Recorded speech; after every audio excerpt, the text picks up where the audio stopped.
You were quick enough to dismiss me before. You're of no significance to me then. In the latest episode of House of the Dragon, Damon Targaryen's journey takes an unexpected turn as he faces a formidable new adversary, Oscar Tully. Despite his youth, Oscar's sharp political acumen and strategic prowess challenge Damon's authority, leading to a gripping power struggle. Join us on Collider as we delve into the intricate dynamics of this clash and explore whether Damon has finally met his match in the cunning Oscar Tully.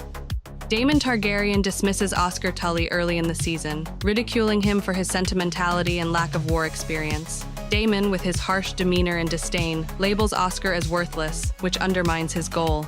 After Lord Tully's death, Damon assumes Oscar and the River Lords will comply. When Oscar resists, citing the River Lords' disdain for Damon, the prince resorts to intimidation, his imposing presence, menacing gaze, and quiet threats. No matter how loathsome I may find her representative, the prince. King. Mind your tongue, boy. Despite Harrenhal's psychological scars, Damon attempts to assert dominance, masking his vulnerability with a war hero facade. Oscar, however, proves to be more than Damon anticipated. His grandfather's death and newfound responsibilities have steeled him. He counters Damon's attempts to belittle him with calm, politically charged responses. Will you have our army or not? His ultimatum, demanding Damon execute Willem Blackwood, a man responsible for recent war crimes, forces Damon to choose between preserving his honor or family.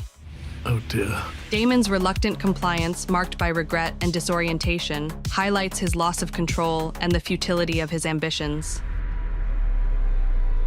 Oscar's advantage over Damon lies in his underestimated position. Damon's arrogance blinds him to the threat posed by a young, newly appointed heir. Despite lacking the lived wisdom of someone like Alice Rivers, Oscar's preparation and respectful demeanor show his political acumen. He enforces justice while honoring his grandfather's commitments, compelling Damon to act against his own interests. By demanding Blackwood's death, Oscar not only upholds House Tully's ideals, but also tests Damon's resolve.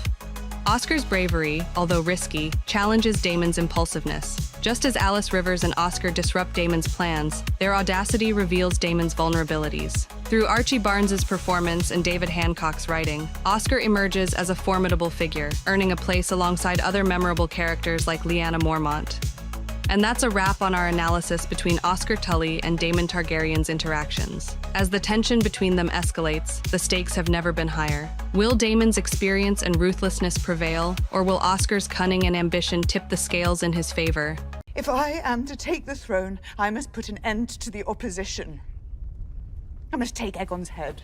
Welcome back, Dragon Riders. As the dust settles on the explosive finale of House of the Dragon Season 2, we're left with more questions than answers. From Otto Hightower's mysterious capture to the uncertain fate of Rhaena's dragon bonding with Sheepstealer, the latest season has left fans eagerly speculating about what's next for our favorite Westerosi characters. Join us on Collider as we dive into the biggest unanswered questions and theories that will keep you on the edge of your seat until Season 3.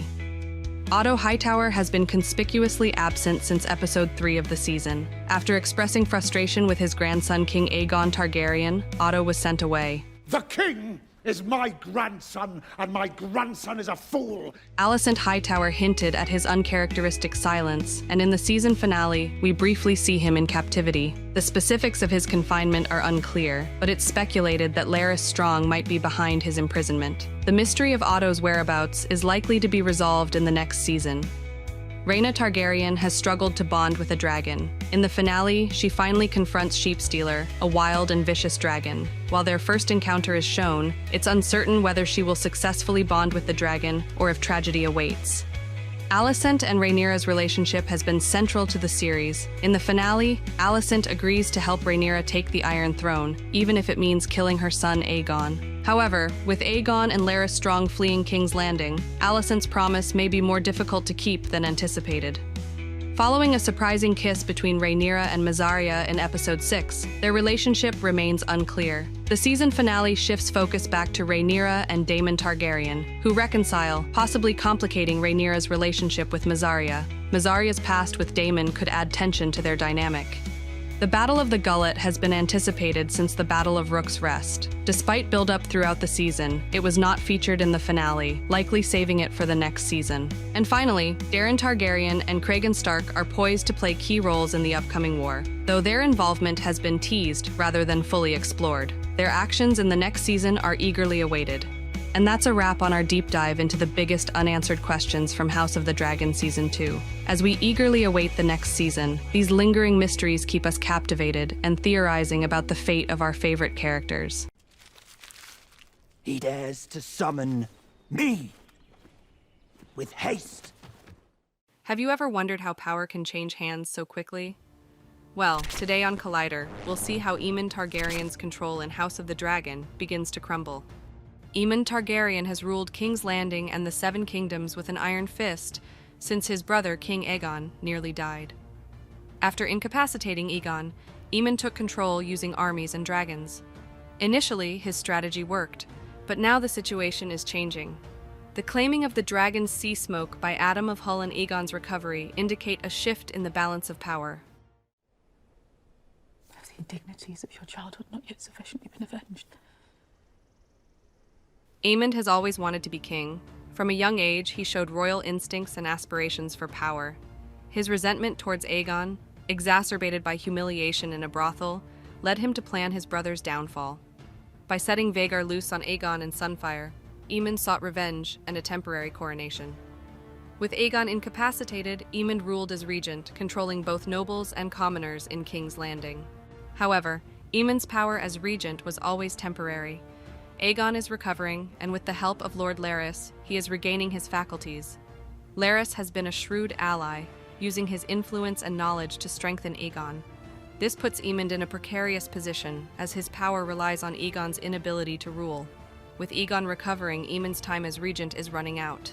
On the battlefield, Rhaenyra has improved her position by recruiting Targaryen bastards to ride dragons. Hugh Hammer and Ulf the White now ride Vermithor and Silverwing, respectively. With about 7 dragons, the Blacks have an advantage over the Greens, who only have Vhagar and Dreamfire. Although Rhaenyra has taken drastic and questionable measures, such as allowing a massacre at Dragonstone to find dragon riders, her position has strengthened. Eamond and his dragon Vhagar no longer seem so invincible, and his power is in danger both on the battlefield and in the court. Vagos, Vhagar, What we need in this moment is a king. How much can Prophecies and Betrayals influence the outcome of an epic story? Well, grab your popcorn because today, at Collider, we're exploring how House of the Dragon teases a shocking twist in its 2nd season. This twist centers on Sir Alfred Broome and his betrayal, an event that could determine the future of the Targaryen dynasty. Tell him I would much like to finish our last conversation. The series has intensified the use of prophecies more than Game of Thrones, featuring characters like Helaena, who frequently predicts disasters. In the season finale, a dark omen emerges at Harrenhal, specifically in the weirwood tree that has haunted Daemon throughout the season. This tree, with its mysterious presence, plays a crucial role by whispering the word traitor into the wind. Although brief, this message foreshadows Sir Alfred's impending betrayal, a knight who has loyally served House Targaryen for a long time. Sir Alfred Broome has come to see you. Interesting. Sir Alfred Broome, initially a loyal knight to Rhaenyra, becomes disillusioned by her inaction in the Civil War and suggests Daemon declare himself king, thus betraying Rhaenyra. Although others suspect him, he manages to escape unpunished, leaving the door open for future treachery. We fight for our queen! In Fire and Blood, the book by George R.R. Martin, on which the series is based, Sir Alfred switches sides when the war no longer favors Rhaenyra. At her most vulnerable moment, he hands her over to her enemies, betraying her for rewards. Although it's unclear if House of the Dragon will follow this storyline, the inclusion of the weirwood tree suggests a similar outcome.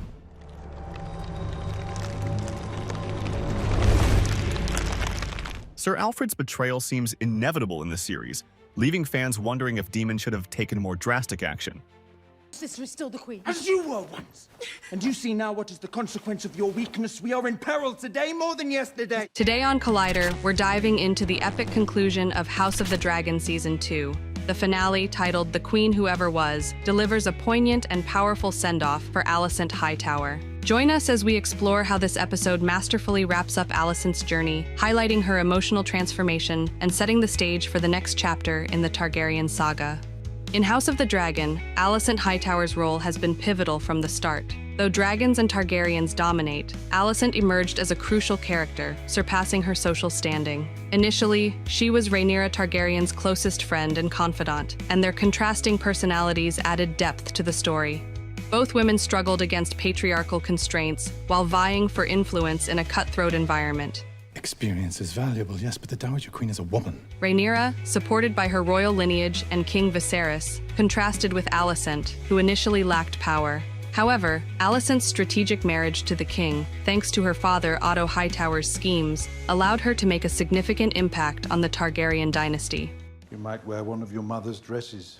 Their relationship was crucial in the first season, providing a lens through which to view the escalating tensions. The rift between Rhaenyra and Alicent was more than a personal falling out. It ignited the civil war known as the Dance of the Dragons. As their friendship deteriorated, it set the stage for a broader conflict, fracturing their family and realm. In Season 2, Alicent's influence wanes significantly. Once a central power player, she finds herself sidelined as her son Aegon ascends the throne. Her power diminishes further as Eamond asserts dominance, leaving Alicent with a reduced role. Despite Olivia Cooke's compelling portrayal, which continues to captivate with its depth and nuance, Alicent's storyline shifts away from the center of the conflict. The series now focuses more on the next generation, with Aegon and Eamond emerging as new central figures. Alicent's role transitions from being a key player to a more peripheral one, highlighting the ongoing consequences of past decisions and opening up the narrative for fresh conflicts and relationships. And that's a wrap on our deep dive into the Season 2 finale of House of the Dragon. Alicent Hightower's journey has been nothing short of extraordinary, and this episode provided the perfect Season 2 send-off for her character. As we await Alicent's story arc in Season 3, we can't help but reflect on her emotional transformation and the impact she's had on the Targaryen saga thus far. What do I say? Whatever you wish. It's only for you and the gods to know. Today on Collider, we're diving into a fascinating change in House of the Dragon that has fans buzzing. Adapted from George R.R. Martin's Fire and Blood, the series has made several tweaks to the original story. One significant alteration involves the prophecy of ice and fire, which has added depth and intrigue to the show. Join us as we explore how this change has not only enhanced the storyline, but also enriched the characters, making House of the Dragon an even more compelling watch. House of the Dragon made a significant change by portraying Alicent and Rhaenyra as childhood friends, adding depth to their eventual rivalry. The first season focuses heavily on their deteriorating relationship after Rhaenyra's father marries Alicent. This friendship-turned feud adds intrigue, especially when Rhaenyra and her family return to King's Landing after years of estrangement. The tension nearly dissolves, but King Viserys' death sparks a misunderstanding that Alicent believes makes her son, Aegon, the rightful heir. The prince. Prince Aegon. This miscommunication propels the war, overshadowing the deep-seated rivalry and grievances between the two women. Without the prophecy, Alicent still would have fought for her son, given her fears and ambitions. Her long-standing resentment and belief that Rhaenyra's ascension would endanger her family were enough motivation. If Rhaenyra comes into power, your very life could be forfeit. The hatred between their families, especially after Aemond loses an eye, also fuels the conflict. Yet, the prophecy's importance in Season 1 shifts motivations, detracting from the rich character dynamics that had been developed. In Season 2, Alicent's belief in the prophecy allows for a journey of self-discovery, leading her to betray her son in hopes of ending the war. This character evolution makes sense, given her non-ambitious motivations, though it does conflict with her established drive for power. Similarly, the prophecy shifts Rhaenyra's focus to ruling for the realm's safety, leading to decisions that ultimately weaken the Targaryen dynasty. Damon's character arc is also influenced by the prophecy, as it finally unites him with Rhaenyra in their shared goal. The prophecy, initially seeming like a needless connection to Game of Thrones, ultimately becomes a crucial element in Season 2, driving character development and shaping the series' direction. And that's a wrap on our deep dive into the intriguing changes made in House of the Dragon. By weaving in the prophecy of ice and fire, the show has not only stayed true to the essence of fire and blood, but also added a layer of complexity that keeps us all on the edge of our seats. Keep the dragon fire burning, and we'll see you next time on Collider.